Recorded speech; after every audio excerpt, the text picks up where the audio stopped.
Wala ka. Gusto siya wala na. Isa ba yung mag-po dyan? Isa ba yung Science.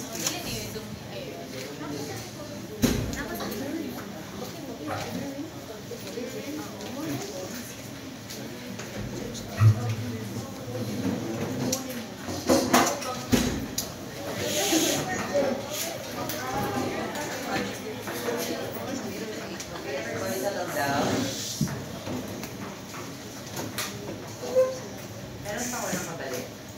Except for excuse one. Wala na. Sige. Ready na? Yes.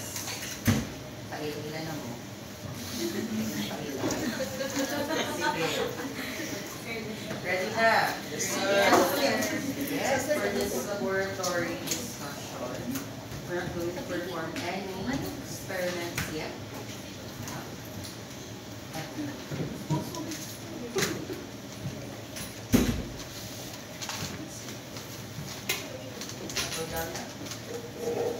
This afternoon, we're going to discuss about laboratory safety and equipment. Why do you think it's important to have the knowledge about laboratory safety?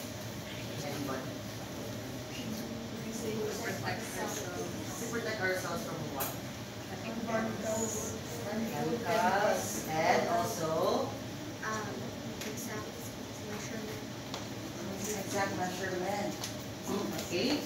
So dealing with laboratory safety now is about, self-explanatory naman siya, your safety from chemicals, microorganisms, and definitely your negligence in the laboratory. Now, as human as we are foolproof. We're not foolproof, no? Sometimes tama-undit ka. That's why we have to find certain procedures in order for us to be safe inside the laboratory. At the same time, how we're going to handle with viruses. Is there a word na equipments? Wala. Okay, what are the objectives for today? Identify the personal safety equipment that must be found in the clinical laboratory. Classify the potential clinical laboratory work hazards. And also your reference, guys, Bishop, you can find in chapter 2, 7th edition. Ito sabi ko 8. No? Pero sa edition, nandun yun. Rodriguez. Meron Rodriguez? Meron? Meron kayo Rodriguez na tingnan? Rodriguez na book, guys, is actually available in CNE. This is a review book for clinical chemistry as well. Meron din siyang microbiology. So, wala akong CC so far, microbiology yung ginagamit ko kasi high yield. Okay? Any question? Wala? Sige. So, safety awareness for clinical laboratory personnel. So, dapat aware si medical technologists at the same time, all the hospital staff as for their safety. So, paano ba yun? So, both our employers and employees has responsibilities in the lab. So, first one, for our employers, establish laboratory work methods and safety policies. Sa laboratory, no, meron din tayong yearly inspection with the Department of Health and PhilHealth. So, one of the requirements and files na kailangan i-comply ng laboratory, dapat merong SOP. Pag sinabing SOP, what does it mean? Standard Operating Procedure. So, anong content ng SOP? Ang content ng SOP doon ay how you're going to handle the various equipment in the laboratory, how you're going to deal with the chemicals, and so on and so forth. Lahat ng mga kailangan gawin ng medical technologies or the expected habits of medical technologies nakalagay doon sa SOP. So, dapat provided yun siya ni employer. Sino ba yung employer natin? So, nag-hire sila. Okay? How about on the side of employee? No? Know and comply to establish laboratory work safety method. They are there, no, for you to follow. No? Wala na siya dira sa BRAC for compliance. And hopefully, when you work soon in laboratory and as an intern, nara sila yung BRACs, guys, at every section, at least read that one para kabalo mo kung saan na siya paggamit. Okay? Next one, provide supervision and guidance to the employees. Even though the graduate ng mga employees and license, they still need guidance, no? Especially on the documentations and such.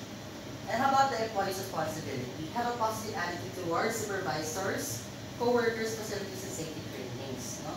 So dapat, di mag-attitude towards your supervisor because whether we like it or not, in hospital, there's a hierarchy.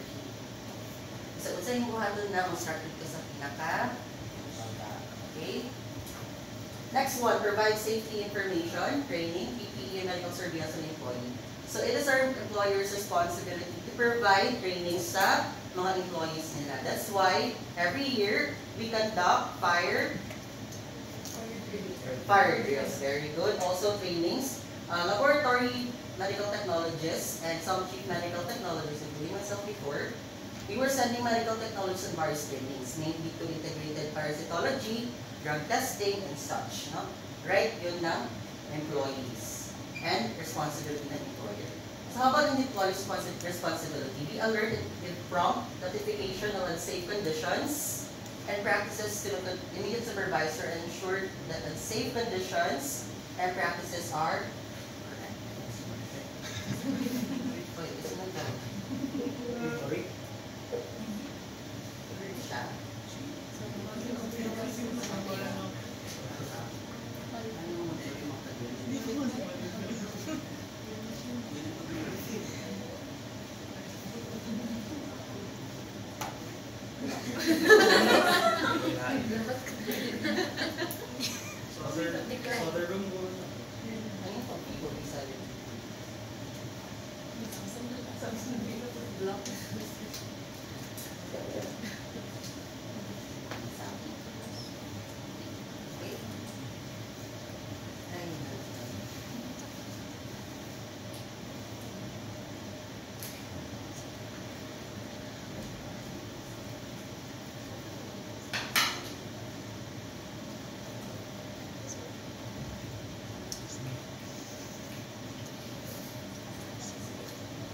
So, of course, be alert na. So, everything na mangyayari sa laboratory, dapat aware si supervisor, no? Dapat din siya binakilom lang. So, same here in the laboratory, if nagkamali, no? Nasamaran, or nakabuak, or equipment, please inform me ahead of time, no? Ahead of time, no. Sino ka ahead of time? Sa accident. So, inform me right away. No? I will not try to reprimand you guys, no? For implementing this thing. So, of course, you really have to face the consequences.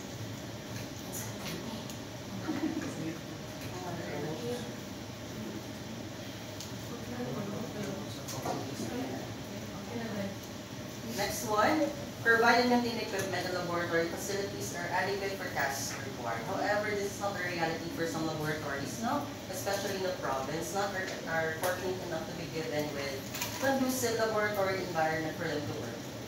And lastly, employees' responsibility, engage in conduct of safer practices and use of PPE. So, hopefully, as early as now, you inculcate a habit of using your PPE properly. Because pag abot sa work setting, makita niyo yung staff during internship, para sila na sila nag-gloves. Okay? Hopefully, hindi na siya madala. Since you're students pa, follow tayo with what's written in the book. Okay. Okay. Hindi siya akong for the safety equipment, of course, we have the safety shower. Unfortunately, I think it's not functional. Anong purpose ng safety shower? In cases of skin chemicals. For eye washing station, meron tayo. Not very functional. In cases of chemicals, don't contact with our eyes. But do you remember what I've mentioned during our orientation? Are you allowed to neutralize chemicals once it comes in contact with your skin? No. However, if it came in contact with the surface, can you neutralize that one? Yes. Okay, tandaan na. Okay, fire blankets. Para saan ba itong fire blankets?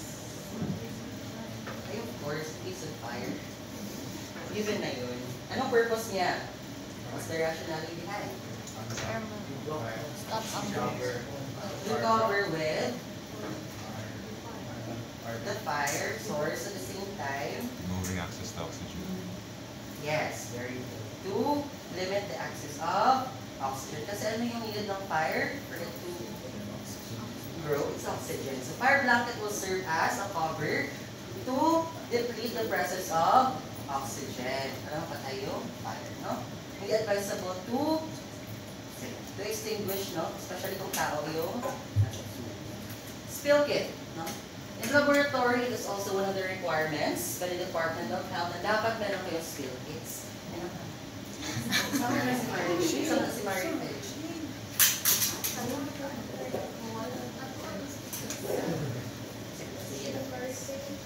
So sa spill kits, it should be in a container. Lahat doon nakalagay na. And there's a list for the contents of your spill kit. So dapat meron siyang 10% bleach. Mixture of ano yung bleach? Ano yung chemical formula ng bleach? Sige, get your phones. Chemical formula of bleach.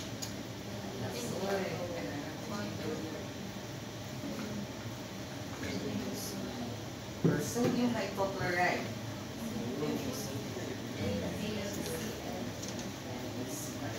Ayun. Dapat 10% bleach. Alam niyo ba paano gumawa ng 10% bleach? Hindi, syempre. Guys, not just 10 ml of concentrated sodium hypochlorite and ilang? 1 liter yung ano nyo, gagawin. 100. It's 100 ml of sodium hypochlorite and 900 ml of distilled water. So guys ha, at the same time, kailangan meron ding yung parang dustpan. Meron dapat gloves. At the same time, alam niyo yung Abby wipes? Hindi. That's a more concentrated kind of wipes, guys. Not used in the skin but on the surface. Amit yan sa laboratory room. Okay, also your first aid kit. Alam ba paano mag-conduct ng first aid? Nag-training Red Cross. Nag-training, hindi ba wala? Okay, sige. Nice and easy, no? Of course, fume hoods. Nakita na ng fume hoods? Yes, sir. Sa chemistry laboratory. Anong purpose ng fume hoods? Para ma-contain ang fume. Tama. Nakagamit na ba ng fume hood? Wala pa. Yes, so, especially yung working with volatile and those chemicals that emit fumes, no? You must use fume hoods because hazardous siya biochemically. Next one, biosafety cabinets. Nakakita na ba ng biosafety cabinet? Sure? Yes, sir. Sure. Baka na-confuse ang fume hood biosafety cabinet. Iba po sila, ha? Okay, we have different types of biosafety cabinet. Please listen to this one because lumalabas ko sa board examination. Okay, we have different kinds of biosafety cabinet. Sir, memorize ba yun siya? Unfortunately for you, yes. We have different types of biosafety cabinet and subdivided or classified into 3 classes.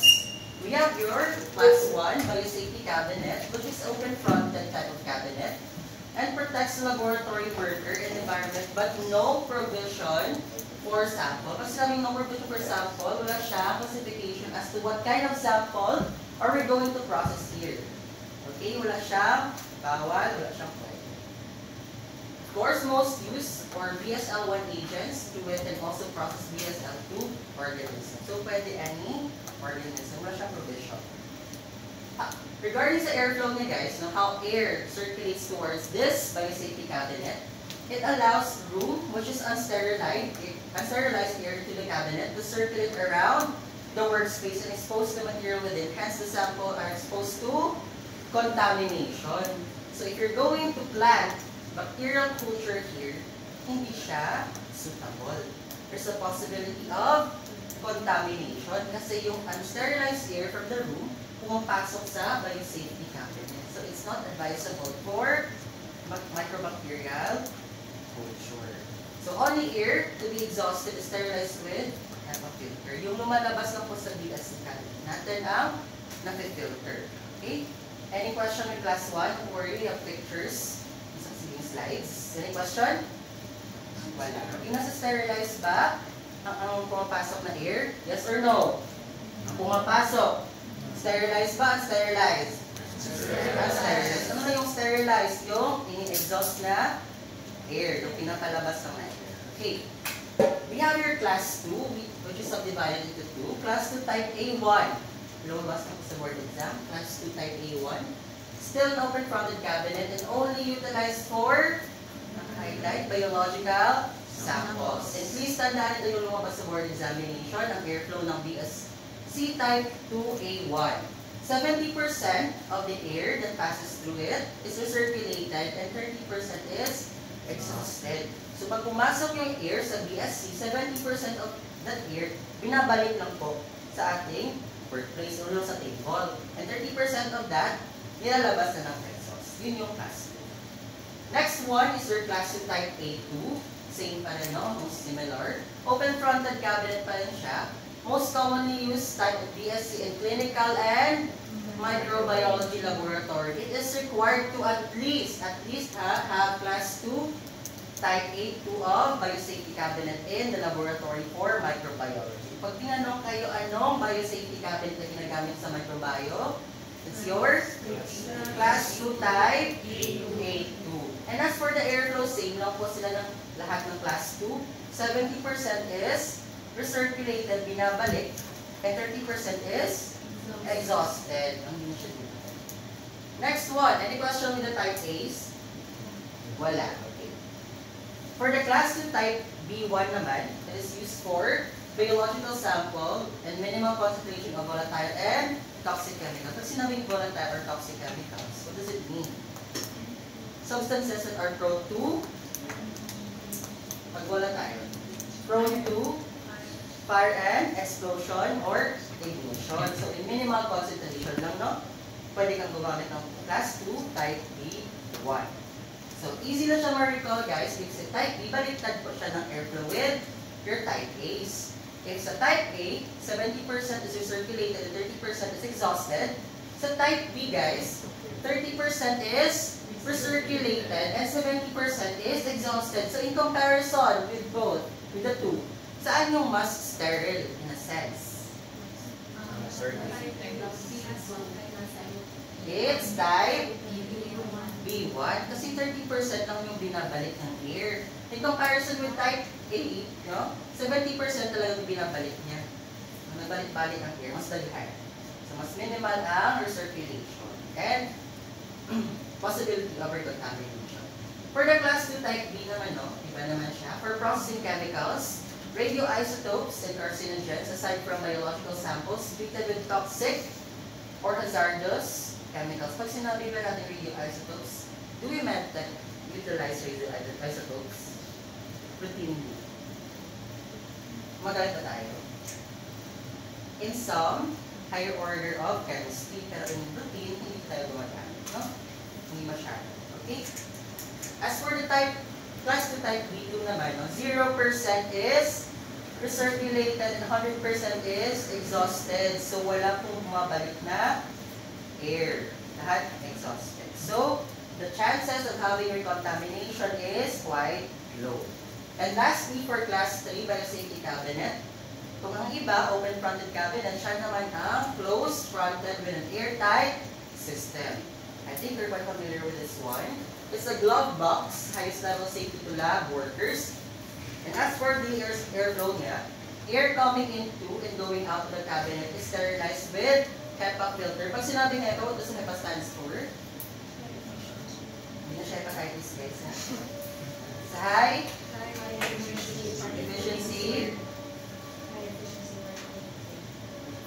efficiency particulate air filter. So, both air that goes into the cabinet and those air na lumalabas or na-exhaust sa ating cabinet are both sterilized. Ito yung ginagamit, guys, no, in performing or working with viruses. Kasi close siya. Okay? We have pictures here. This is your biosafety cabinet class 1. Di ba open front siya? Can you observe? And wala siyang exhaust, right? Open front siya. Okay?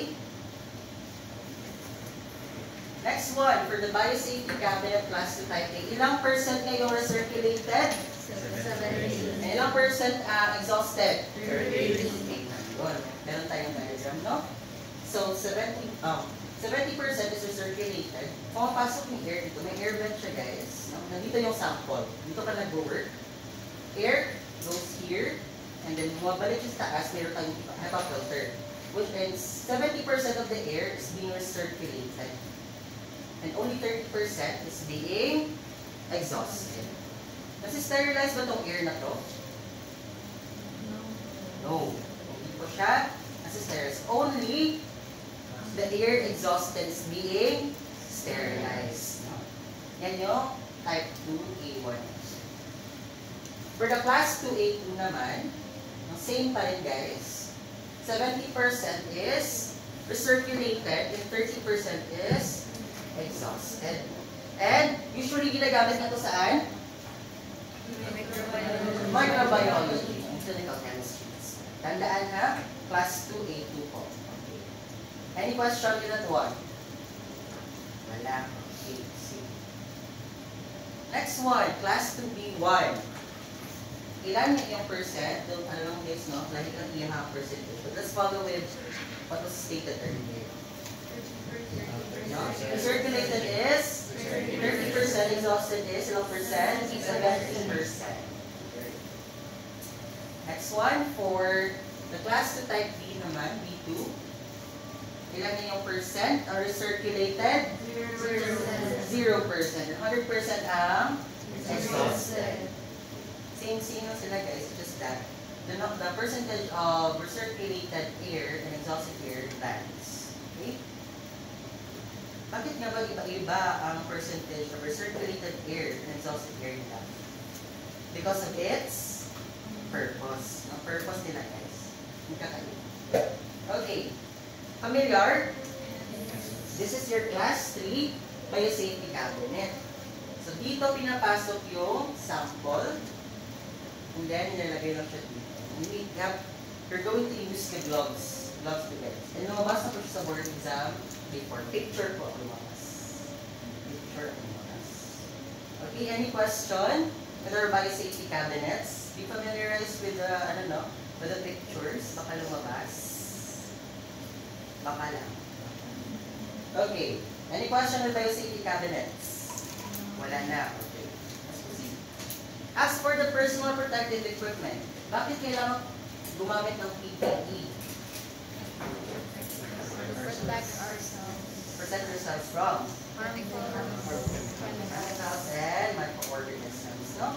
Hindi naman siya for requirement hindi sa laboratory, pwede mo mamasad. Okay, what are the basic personal protective equipment? Of course, you have your gloves. Meron ba dito allergic sa latex? Meron. So, nagkala yung nagamit. Be mindful lang sa mga allergies, no? Lab gown. Lahat na ba dito may lab gowns? Meron pang may wala? Ikaw. Okay. Use your previous lab gown na okay. Protective eyewear. Gumagamit ba nito? Meron ba kayo? Wala. Face shields. No? Balik pandemic.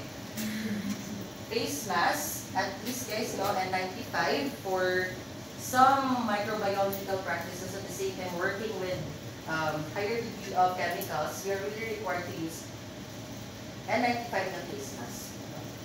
In comparison to the normal face mask naman. Appropriate footwear as well. So dapat closed-toed na shoes, no? Gamitin natin. So ngayon, okay lang yan kasi wala kang extended. So any question with this one? Alam pa ba ang donning and doffing? Memorize pa? Yes, pero ang nawang to make sure. Okay, sige lang. Let's review with that one, ha? Okay. Let's proceed with safety hazard general classification. So hazards in the laboratory are also classified this, no? In inspection of the Department of Health, we have a risk management and hazard management.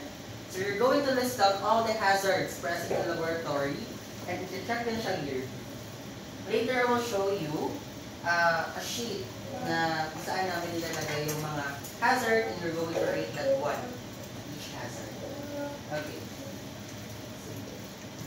Symbols and labels. No? Not only in laboratory walls na makita mo labels, but also in the containers of your chemicals. Bakit importante yung labels and symbols sa ating containers of the chemicals and inside the laboratory in general? Bakit kailangan? Para aware, sir. Yes. Accidents. Okay. Response. Okay, sige. One of the reasons why meron tayong symbols and labels sa ating mga reagents and chemicals in order for you to be aware of what you're working with. Because sometimes, no, si medtech yung nagkuha or dispense. And there's a specific way or proper way for you to handle these substances. And these symbols and labels are there to remind you that these substances might be fatal or can cause harm. So, of course, for hazard identification, it will serve as a warning to those medical technologists na about to work with those chemicals. So, we have different types of hazards, no? As simple as this, guys, lumalabas po siya sa board examination. As simple as symbols, lumalabas po siya sa board examination. So, as early as now, you are acquainted with the following symbols and hazards, no? We have your biological hazards, chemical hazards, radiation hazards, fire hazards, electrical hazards, compressed gases, cryogenic materials, mechanical and ergonomic. Sinabi cryogenic materials, what does it mean? Yes, cold. No? In what area ba ng laboratory usually present si cryogenic na hazard? Very good. Histopath po. Bakit? Gumagamit tayo ng cryostat. Yes, gumagamit tayo ng cryostat. At the same time, yung cold plate natin, guys. No? Nakita na ng cold plate, wala tayong device. Okay lang, wala tayo yan. Nag-order sa internship, makikita nyo yan siya. It's really cold. Paglagay nyo ng mold, mag-freeze ka agad yung paraffin box. Okay. For biological safety, no, we have two agencies working together to provide adequate safety precautions to our medical technologists. We have your CDC and OSHA. What does CDC stands for? Centers for Disease Control and Prevention. And prevention. How about OSHA? Occupational Safety and Health Administration. What's that? Occupational Safety and Health Administration. Association. Okay, saan yun lang, guys? Sige, hindi mo sure. Administration. H stands for? Health. Health. Sure na dyan sa health. Yes. Okay, so pag ipag-quiz na ako na mali yung term gamit, wrong ha? Okay, sige. So you have CDC and OSHA. Of course, are you familiar with your universal precautions? PMLS 1, universal precautions. We have two, right? Your standard procedure and your universal precaution. Sino yung nauna? Universal precaution or si standard precaution? Universal. Si universal. Because in universal, only visible materials or contamination are considered to be hazardous. For si standard, all substances, including urine, is considered to be biohazardous. So dapat ang follow natin yung updated si standard precaution. Okay? So all blood samples and their body fluids should be collected, transported, and processed using strict precautions. So it is important to use pertinent PPE and hand washing. What is the most important step in hand washing ba? Hindi na balik-balik ka ng hand washing is the first year, second year, what is the most important step in hand washing? Sir, ang sabon. Dili. So what is the most important step in hand washing? Also a board exam question. Generating what? Foam? Ladder? Generating what? Splash talaga. Okay, sa board question. It's to generate friction. Lumabas yung sa board examination. The most important aspect in hand washing is generating friction. Bakit? Bakit siya important? No? Why? Diba? Bisan sabon, bisan bula pa kayo ng inyong yung soap na gigamit. If there's no friction, because friction will dislodge the debris and particles present in your skin. That's why it's the most important step in hand washing. Ano ba yung position ng hands when you're rinsing? Downward position. Still a board exam question. It's downward ang position ng hands. Mga simple as just lumalabas sa board exam, meron na kayong 1 point, 2 points. Okay? So, you may use antiseptic gels and foams. When ba tayo mag-perform ng hand washing? Before and Before and after. Before and after what? And during the what? In easier term, no? You're going to perform hand washing when your hands are visibly soiled. And disinfect lang if hindi visibly soiled ang hands. Okay? Good. See. Any question?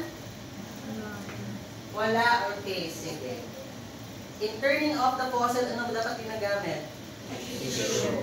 But it's recommended no, that you're going to use yung hindi na kailangan itong ginatapakan lang doon. Yun dapat yung recommended. As for centrifugation, guys, dapat sealed cup ang centrifuge. Are you using parafilm? Covering your centrifuge tubes? Nakatry na mo centrifuge, wala pa. Wala pa. Ay, wala pa. Pero nakatry na mag-centrifuge sa inyong blood tubes. Kung sa'yo yung nagamit pagkuha sa tubes after centrifugation? Syringe. Yan tusok. Forceps. Okay, always use forceps guys ha. Ayaw paggamit ng syringe. Nagyatusok nila ang top para makuha. No. Don't use that. Okay? Centrifugation. Bakit sealed cup? Sir, ang centrifuge. Because upon centrifugation, in higher speeds, our substances or samples in the tube, it creates fume. It creates fume. So pag hindi sealed yung ating centrifuge, no, possibility, mai-inhale niyo yung fume. So dapat sealed siya. Okay? Any question? Wala na. Tulungan mo siya. Okay, as for the spills, potentially infectious material spill must be cleaned up and the area or equipment must be disinfected immediately. For information everyone, different spill has a different approach as you're going to decontaminate that one. Some spills would really require some spill kits specific for the chemical. Minsan, hindi enough kung natapo lang siya, where you're going to put tissue and then you're going to spray a decontaminating agent and then you leave it for a few minutes before mo siya i-wipe off. Because wiping it off immediately will not decontaminate the spilled area. Okay? First one, alert others in area of the spills, no? Ayaw mo kilom-kilom nila kasi tama ka na din nila. Wear appropriate protective equipment, of course. Use mechanical devices to pick up broken glass or other sharp objects. You are not allowed to pick broken glasses using your bare hands, not even using gloves. Don't pick up broken glasses even though may gloves kayo, and even more so if naka-bare hands na kayo. Dapat meron tayong maliit na dustpan and yung maliit na parang broom. Wala dito, no? I-ask ko yung dispensary. Yun yung gamitin. Absorb spills in paper towel, gauze, or tissue. Bakit kailangan i-absorb? Bakit? Okay. One of the reason of that is to neutralize the chemical spill. No, hindi na siya magkalat pa. Okay? Clean the spill site using common aqueous detergent. No? Bakit aqueous? Pag sinabi aqueous, what does it mean ba? Liquid. Of course, liquid. More on, medyo watery siya, medyo dilute siya, no? Kasi if you're going to use concentrated detergent on that one, possibility mag-react yung na-spill mo yung chemical. So, hindi siya safely handled. Disinfect the spill site using approved disinfectant, as I mentioned a while ago, dapat 10% bleach using appropriate contact time. Are you aware of the contact time of the different viruses? Different viruses has different contact times and how you're going to disinfect that one. Okay? HIV has a different contact time, and hepatitis has a different contact time. So, dapat i-follow niyo yun siya. Just take for example, yung sample niya is positive for, or reactive for HIV, na yabunin niyo sa floor. So, dapat aware mo kung saan contact time as to how you're going to put 10%.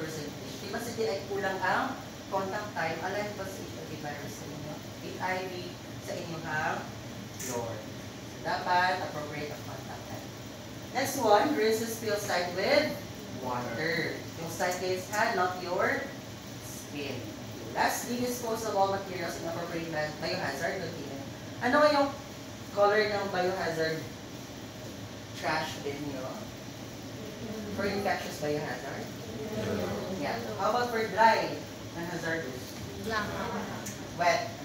Green. For sharps? Red. Red or orange? Sige lang. So, the gunshot colors, best.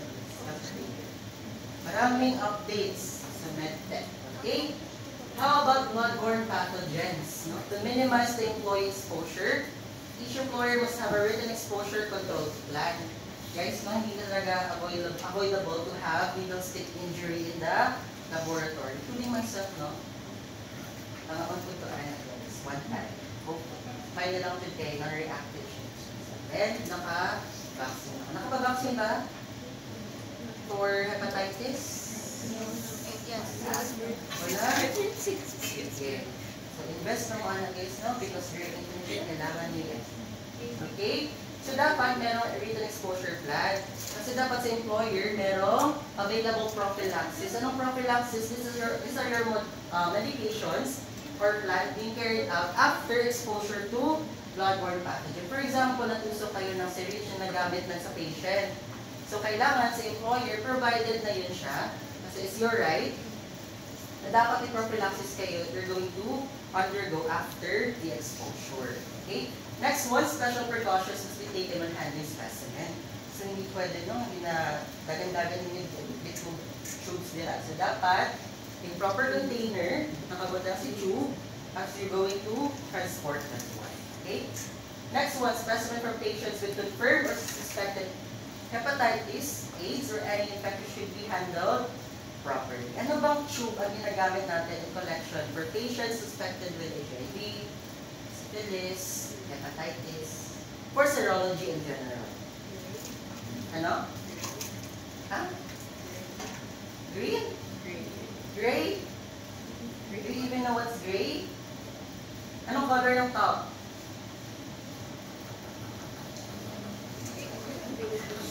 Anong top tube ang ginagamit for serology? Nakapalito na mong yan na S2. Ha? Okay, you may use gold, but it is preferred to use red. Guys, zero po ang ginagamit na serology zero. So, red top tube po ang ginagamit, or sometimes gold top tube po ang ginagamit. Ang difference ng red top and gold top? Zero? Ha? Ano? Ano?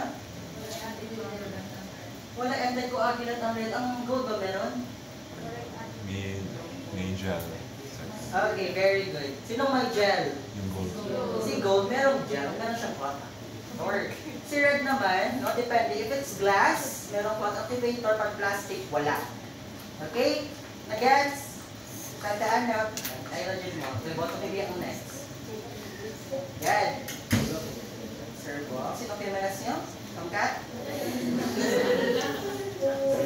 Review guys ha. Please review your tubes at the same time your order draw. Sige. So, anong tube yun? Red or gold, but preferably red. Okay, for airborne pathogens naman, no? CDC guidelines to prevent transmission of tuberculosis in healthcare facilities. Bakit tuberculosis na naging pinang example? Because this is the most common airborne pathogen. May microbiome na ba kayo? Wala pa? Ngayon siya first term? Sorry naman. Microbiome. Meron. To encourage early detection,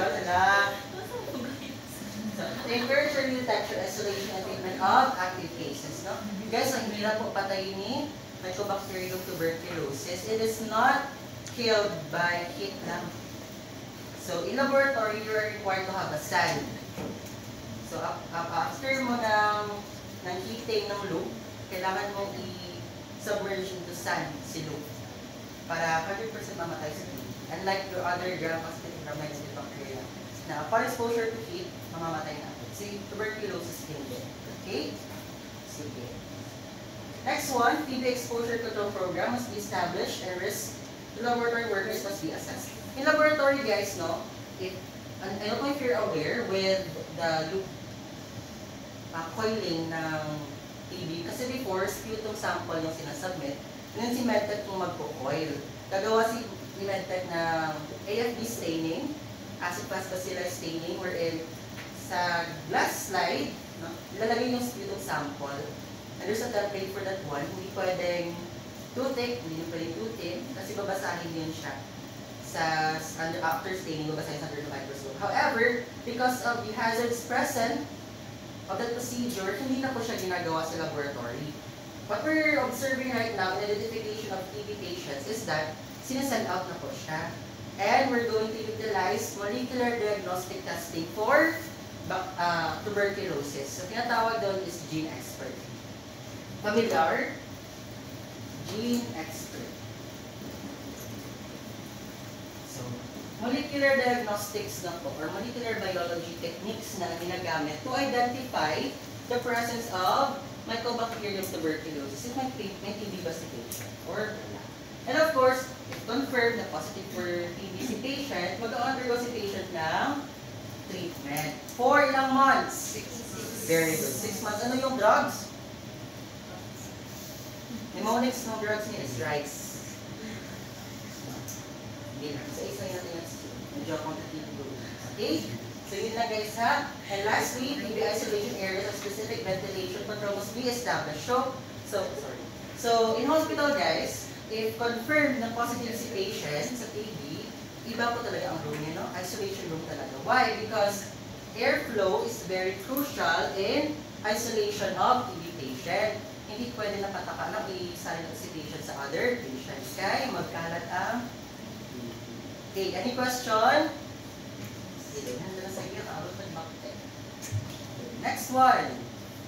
For medical waste naman, no, it may transmit infectious diseases, especially those sharp. Ano nga yung color ng container ng sharps? Red. Red with the label. No? Usually yung label niya is your biohazard. Ito. Yung trefoil, ang tawag nito is trefoil with their size overlapping. Lumabas din sa board exam. Biohazard symbol, or ang symbol niya is yung syringe with yung cross, naka-slash. Syringe with a slash. Of course, sa review na lang, anong color yung infectious ng trash can?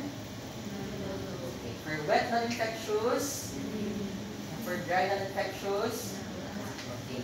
So, in hospital setting, guys, no, in CLSI standards, anong CLSI na?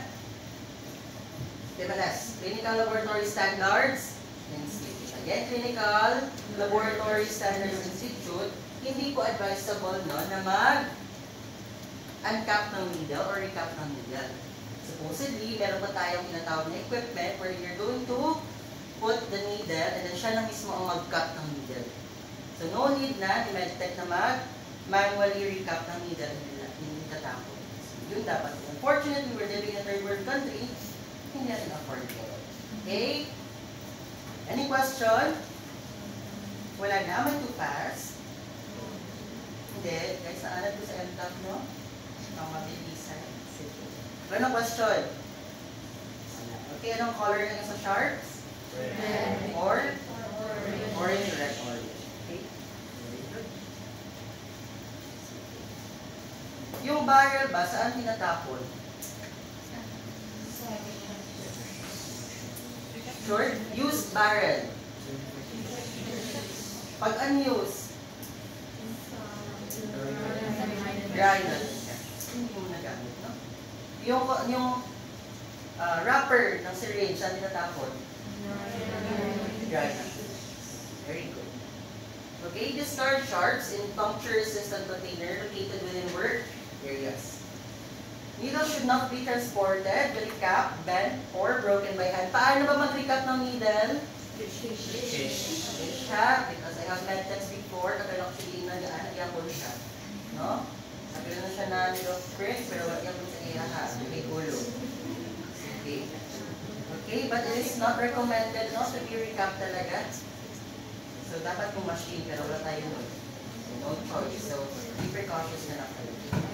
Okay, for chemical safety, we have your right to know law. Employees must be notified of the potential health hazard in the handle of chemicals. So, as I mentioned a while ago, one of the purpose of your symbols and labels is to inform your medical technologists, at the same time, those people who are working with the chemicals of the impending danger you're going to face by working with these substances. So, right yun, ating mga medtech and medical practitioners na malaman.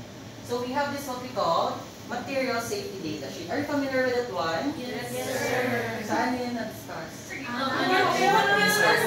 Okay, very good kabalo na mo. Okay, so dapat ang content ng MSDS. Yeah. Okay, chemical name. Composition. Yung company manufacturer. Ano pa ba? Okay, safety precautions. How to handle. Expiration. Meron ba? Control measures. You know, all the information needed by those people who are working with the chemicals dapat indicated doon sa container ng chemicals. Okay? And hinahanap din siya guys sa laboratory. Dapat each reagent chemical merong MSDS. Yearbook. Okay. For hazardous chemicals, pose a physical and health from acute or chronic exposure. Pag sinabing acute, ano ba yun? Shorter. In terms of periodicity, that's shorter. Pag chronic, longer. Sino ba mas painful? Si acute, si chronic? Acute. Okay, that's a little bit of confusion, no? This is actually painful, ang acute, in terms of chronic. Kasi si chronic, gradual yun. Hindi pa siya nang-feel ni patient. Towards the end pa. At meanwhile, si acute, masakit na talaga siya. Although shorter period of time. No? Next one, personnel should be particularly aware of toxic vapor, such as your acetone, chloroform, methanol, and carbon, tetrachloride. Saan ba ginagamit si acetone? Sa lab? Sa nails, sir? No.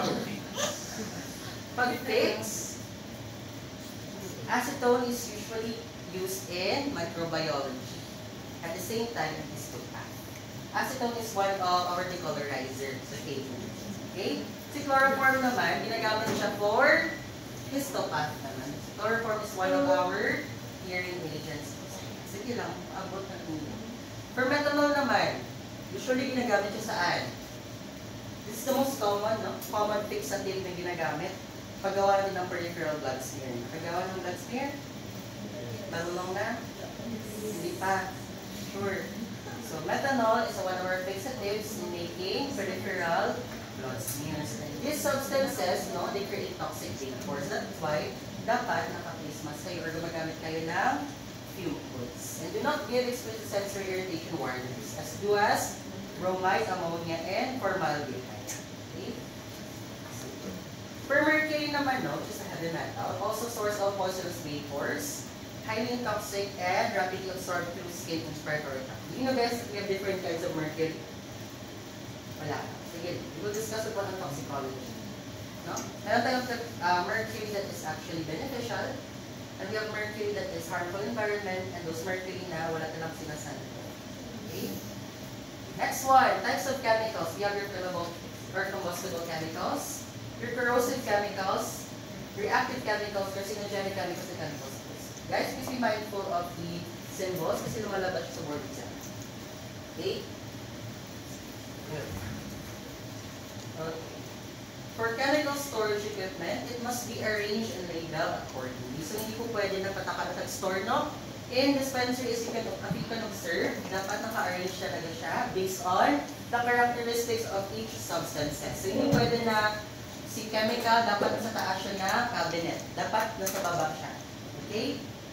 If you observe sa ating dispensary, walang chemicals masyado nakalagay sa taas because at risk of, for example, nag-lindol and hindi nakalock yung cabinets. Possibly mag-spill ang chemicals. Okay? For the substances, no, naturally, flammable liquids, mineral acids, caustics. Pag sinabi caustics, ano sabihin? Caustics. Same pa rin. Acetylene C2, explode or implode. Okay? Perchloric acid, radioactive substances, superactive substances requiring refrigeration. So, there were substances na dapat nilalagay talaga sa ref. Hindi pwede nilalabas at room temperature. Because the moment you put it on a room temperature na environment, their properties changes and naging volatile sila throughout time.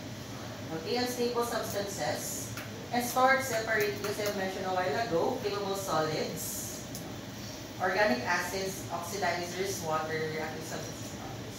Yung oxidizers natin guys, are usually bleaches. Next one, ito yung mga patients, no? Nagkaroon ng exposure to corrosive radiation. That's why it's very important to wear your PPE, no?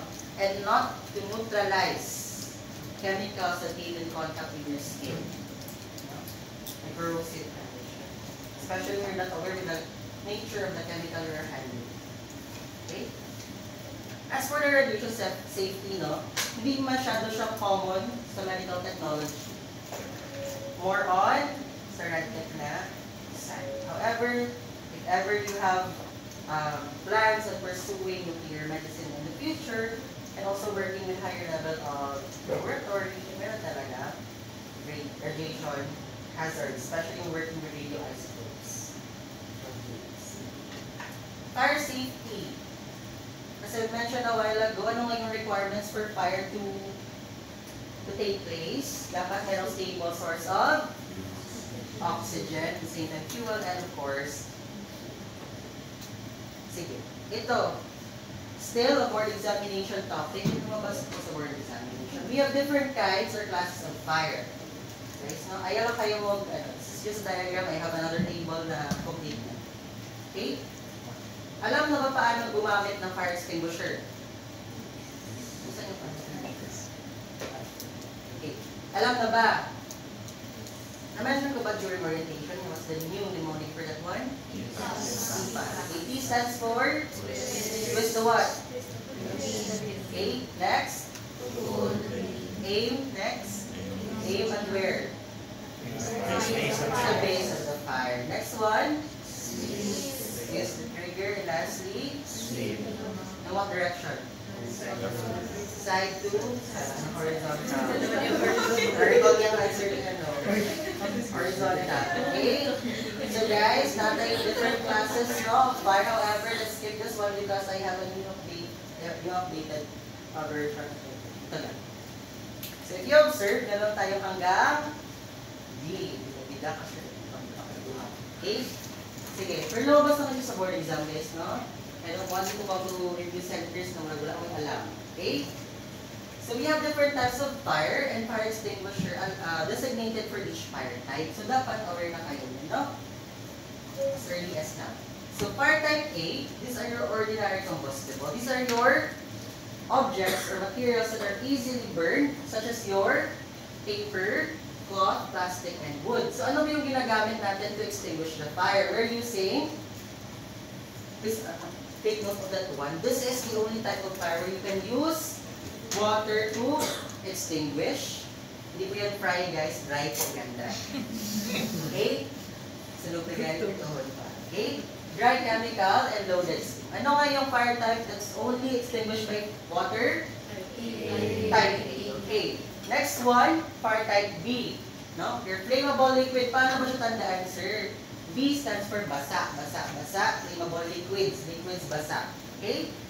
Fire type B, basa liquids, is your alcohol, ether, grease, gasoline, paints, and etc. Paano ba siya i-extinguish? We're going to use dry chemical again, carbon dioxide, and halon foam. Okay, again, dry chemical, carbon dioxide, halon foam. Next one, for C, fire type C, your electrical equipment and motor switches. Pantandaan, C stands for current, electrical current. In order for you to easily remember that one, electrical equipment, electrical current, letter C. Paano ba siya ma-extinguish? We're using dry chemical, still carbon dioxide, and the best way to extinguish fires from electrical source is through halon. Tandaan, halon po ang ginagamit. The best method of extinguishing fire caused by electrical equipment is through halon. Next one, D. flammable metals. Pwede naman tandaan kasi metals. Elements. Mercury, magnesium, lithium, and sodium. Paano ba siya i-extinguish? This is a past board exam question. Metal X po ang ginagamit. Metal X, sand, dry powder, and this kind of fire, you are not allowed to extinguish that one. It is fought by firefighters. Ayaw po bida-bida guys ha? Mahal na sila dila. But, the past board exam questions regarding this one, ang lumabas po si sand. Which of the following fire types is extinguished by sand? It's your fire type B. Flammable metals. Okay, yung nag-add. Si fire type E, fire caused by detonation and arsenal fire. Ano ba yun? Ibig sabihin mo? Ha? Yes, associated with arson. Ano yung arson? Pagsusunog, including bombing, no? Arsenal fire. So, anong gagawin nyo? You just let it burn. Kasanda lang nyo guys. Ayaw mong pagkakiro nila. They allowed to burn, and nearby materials are protected. So, yun lang. Okay? And lastly, for cooking media, fire type K. K stands for kitchen. Cooking media. Kitchen, cooking media. You have your grease, oils, fats, and how are you going to distinguish that one? We're going to use a liquid designed to prevent splashing and cool the fire, but we're not allowed to use water, no? Especially in the substances. Because if you observe, naluto na ba mo? Kamal ba luto? Okay, if you observe, you're going to use oil. If may water, di ba nagatalsik siya? So you're not allowed to use water in dealing with these kinds of fire. Okay, so ano nga yung best extinguishing material used for our electrical equipment? What is the best extinguisher? What is the best type of extinguisher used for electrical equipment? Halon. Anong C? Okay, sige, C. Ha? Okay. Anong fire type? Associated with flammable liquid? Liquid, basa. B. Basa, B. Okay. Recall that one ha. How about for cooking media? Where do you cook? Kitchen. Fire type. Tandaan ha. Okay, may-ask na tayo shadow. Okay, any question? Any question? Wala na? Okay, let's proceed. Okay, additional. What do you think is the most common all-purpose fire extinguisher among these? Very good. It's your dry chemical because it is used in fire types A to C. A, B, and C. And your type B and E is left na lang sa ating mga firefighters. A, B, C is the most common use fire extinguisher material. Okay, any question? Wala na? Okay, for fire safety, for a very small fire lang, you know how to use the extinguisher, the fire extinguisher safety. Alam na naman, no? Kasi kabalo lang yung tipas, sir. Naikala yung tipas, sir, tipas. Wala ikuha fire extinguisher, tipas lang. So, doon is sir, tipas lang. No? It should be securely located on the wall near an exit. Okay? Kabalo ko, sir, tipas, pero ko kabalo yung gamit. Okay, for electrical hazard, ano yung fire type for electrical hazards? C. What is the best extinguisher for that one? C, ha? Okay. What are direct effects ng electrical hazard? Of course, shock, burns, and death. And indirect effect, explosion and fire. Are you allowed, to pull someone na nakakuryente? No. What are you going to do?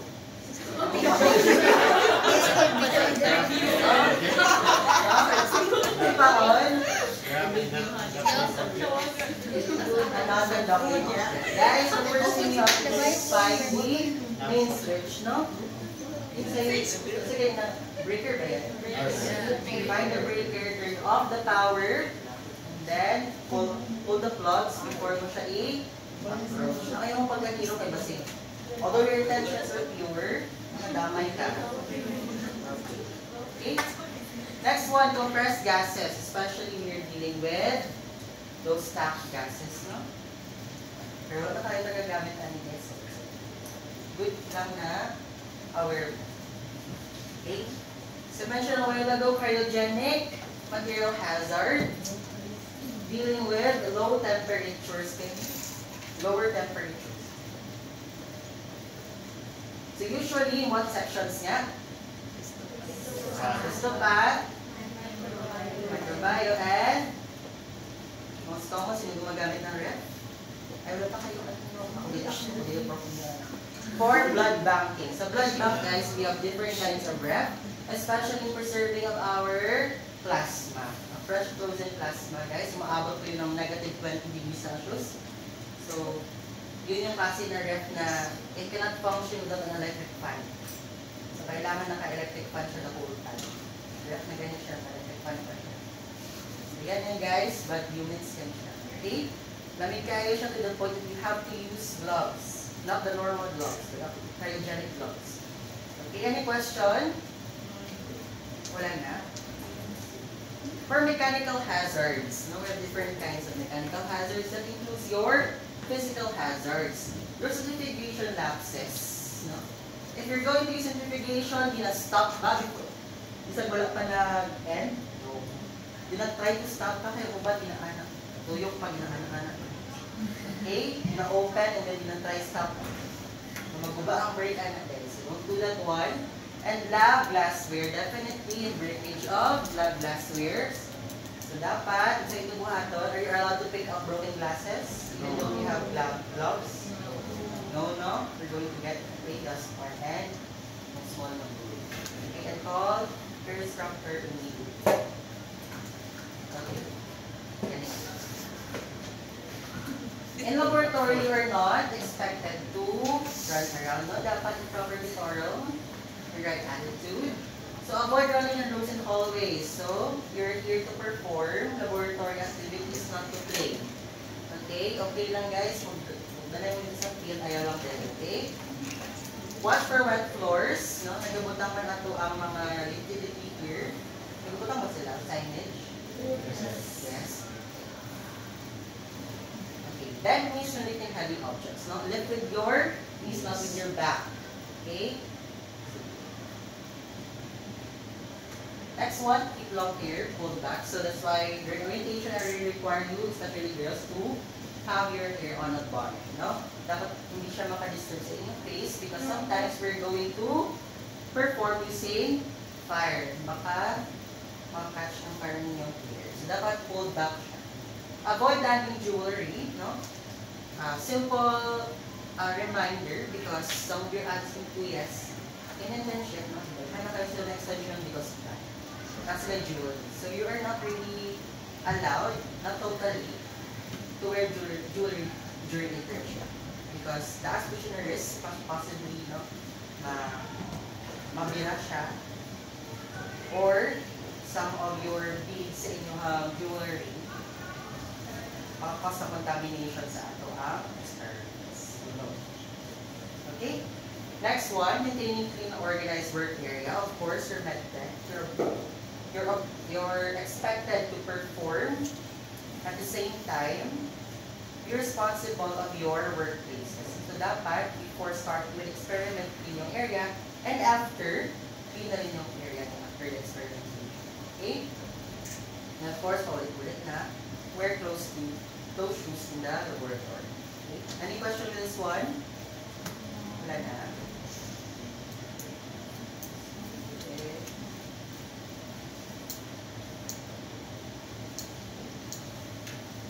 Next one, ergonomic hazard. Pag sinabing ergonomic, ba ako kasi imply? It talks about your, of course, included yung posture mo. Your comfort inside the laboratory during work, no? How you're going to deal with laboratory works, your disposition. Straight naman yung mga okay.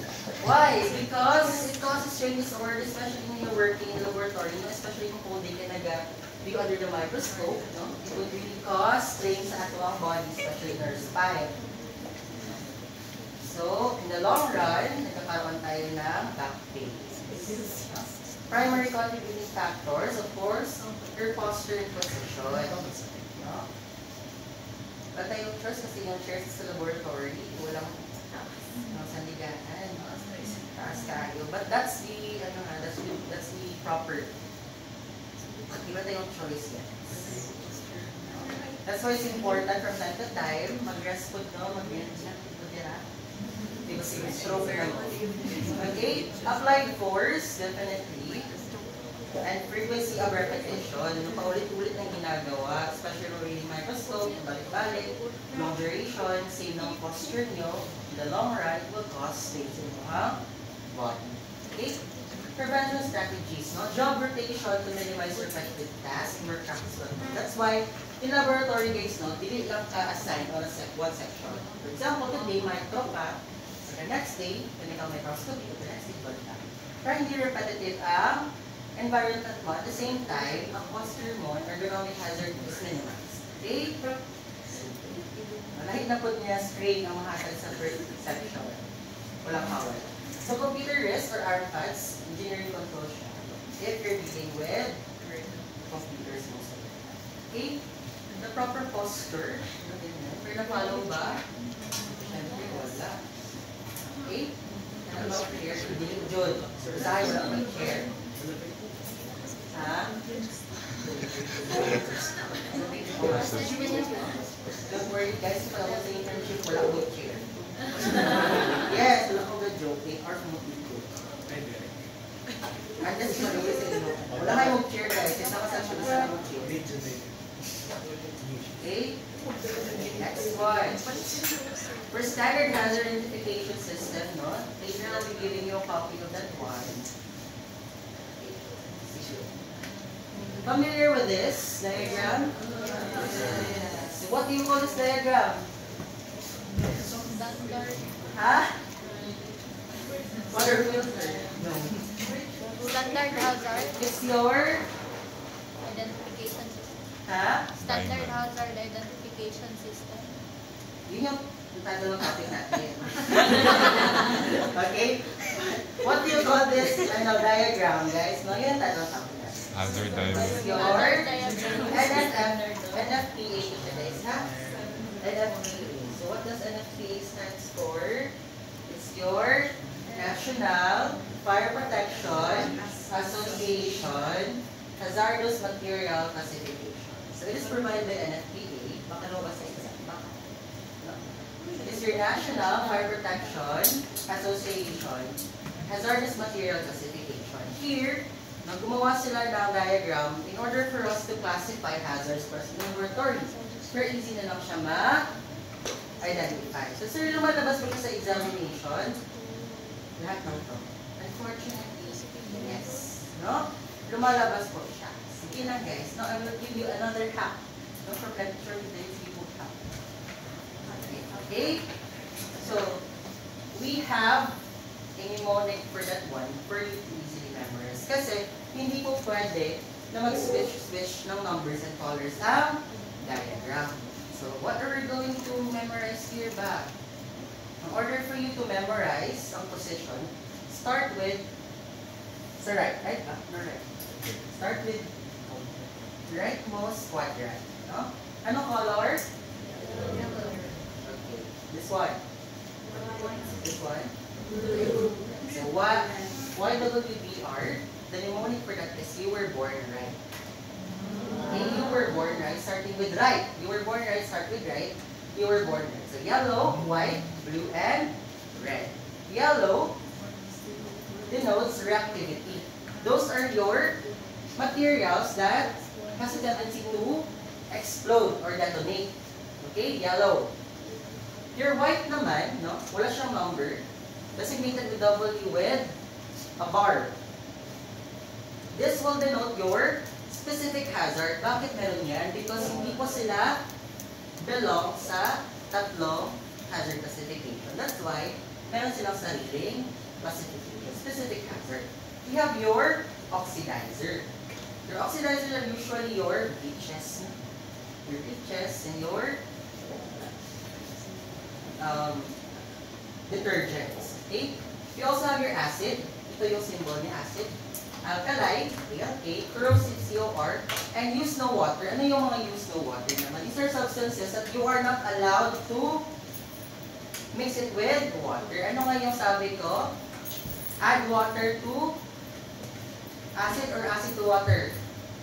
Anong tama? Acid to water. Anong tama? Are you going to add water to acid or acid to water? Acid to water. Okay, very acid to water. Pneumotic for that one is out. Okay, out. Out. Acid to water. Okay? Of course, radiation hazard. Okay. Your blue naman, it is for your health hazard. No, number 3. And lastly, your red quadrant naman is for your fire hazard. So, sir, kailangan ba i-memorize ang 0 to 4? Yes. Kailangan. But, it would be easy for you kasi meron naman tayong mnemonics dyan. Okay? For activity, no, your mnemonics dyan is your SUV, SM. Anong sasakyan mo papuntang SM? SUV. So, SUV, SM, sasakyan ka ng SUV papuntang SM. So, ano yun? Start with 0, stable. 1, unstable is heated. 2, violent chemical change. 3, shock and it may detonate. And lastly, it may detonate. SUV, SM. 4, reactivity. SUV, SM, SUV, SM, SUV, SM. Okay? Okay. Next one. For health hazard. Memorize pa rin, sir? Yes. Oh, memorize pa rin. May mnemonics ba? Yes, meron. And mnemonics for that one is your NSHED. NSHED, NSHED, NSHED. Health hazard, NSHED. Okay? Starting with 0, normal material. It's like hazardous, extreme danger, and deadly. Okay, NSHED, NSHED, NSHED. Okay. Sige. Alam, pag-ask na sa examination, ang ma-remember mnemonics. Remember ko lang each information. So, memorize kayo sa early. Okay? For fire hazard naman lang kayong choice. Memorize na sila, no? What do you observe? The higher the number here, the lower the temperature. Tama? Why is that? Sino mas dangerous dito? 0 o si 4? Si 4. O bakit mas bababa yung temperature ni 4? Dangerous siya. Why? Okay, very good. Because it would require a lower temperature for it to detonate. Mas mababang temperature yung kailangan niya in order for it to burn. In comparison with substances, no, na ang burning point niya or flash point niya is higher, about 200 degrees Fahrenheit. So, it would require lower flash point in order for it to detonate or burn. That's why it's more dangerous. Okay, any question? None. Ano may memorize? Ano ang tawag ng diagram ito?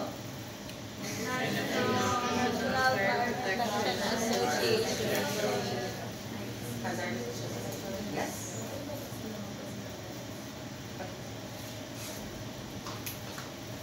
Sino man yan?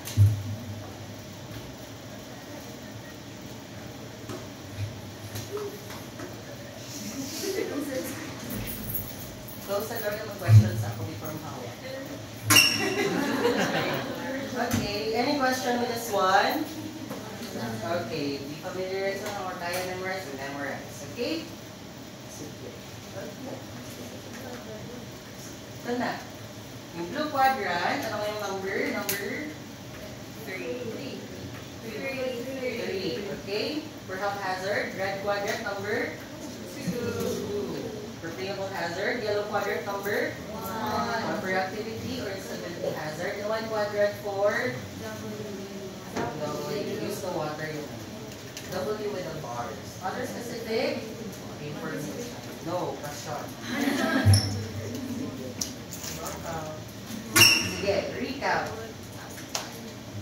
Ano nga yung fire type used in classification for electrical equipment? C. Fire type, ha? And what is the best extinguisher?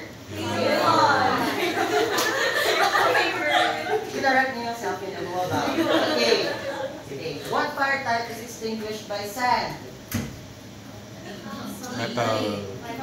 Fire type. Okay. Very good. What fire type is extinguished only with water? A. Very good. Okay.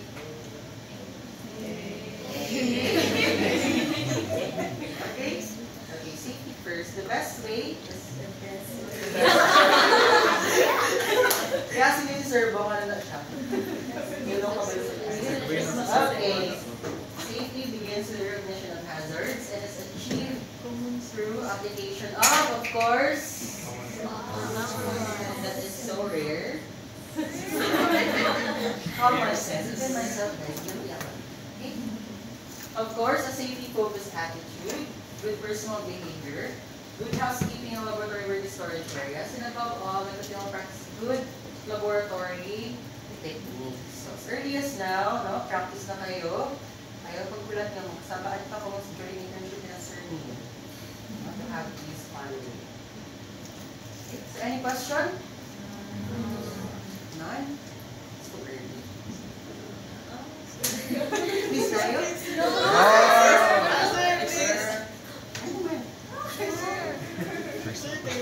Memorize mo naman, diba? SUBS.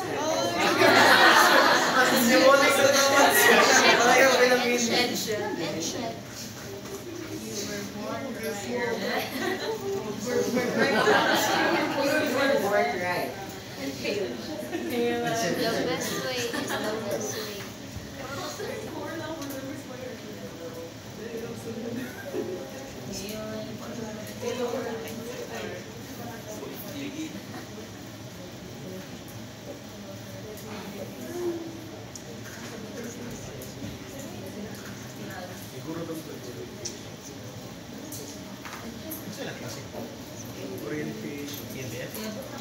Diba guys?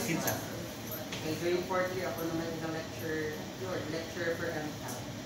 For clinical microscope, so dapat dapat hindi mo kabalo. Okay? Sige. No? Because I've been your lecturer for 2 seasons na. From your, kailan mo kakasabber niyo, no? Yes. From their batch to the previous one. I was the lecturer for MCAT. Kita na? Okay, so this is the laboratory safety guidelines, no? For interim guidelines associated na rin with COVID-19 that you're going to assess in the laboratory. This is the actual file na pinifill up namin as biosafety officer inside the laboratory. So, hindi po basta-basta mednet lang nag-fill up. You have to undergo training for biosafety and biosecurity, virus from RITM. Ano yung RITM? Hopefully, no, undergo po din na kasi. So you have to gather information. We're going to fill out everything that naman siya din na hazards in the laboratory. And of course, you're going to rate those. Kung gaano ka-severe yung hazard. Don't worry, I'll be giving you this one. Tandang na siya. Kasi kung picture na, dapat basa ko na ha. Okay. Ang occupier na to storage. Okay. Basa ko na sa mainly for examination. Okay. Just an overview for you guys. Wala na ito ang kabilang center. Okay, so that's it. So this will be your next activity. I'll be providing. Di ba I group you already?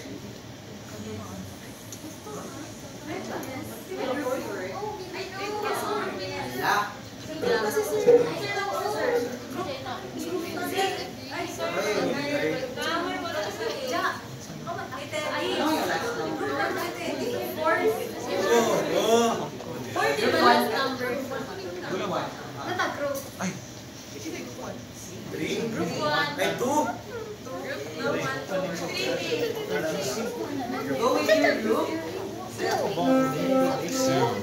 Go with your group.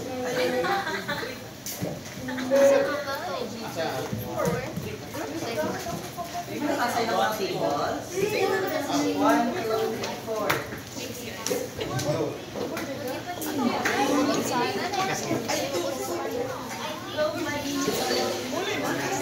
4. Ay, 40.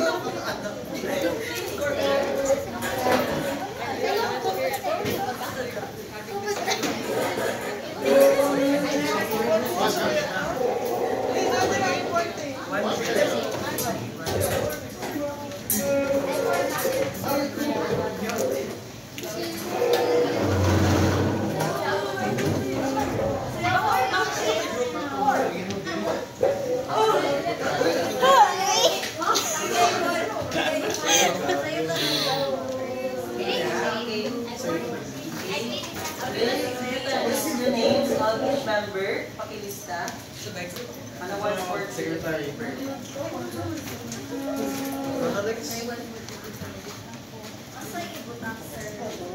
Names and the order dates. 1/4. 1-4. Hala. Bukan tak mix? Yar. Tu? Tubo, kubo ni Jerome.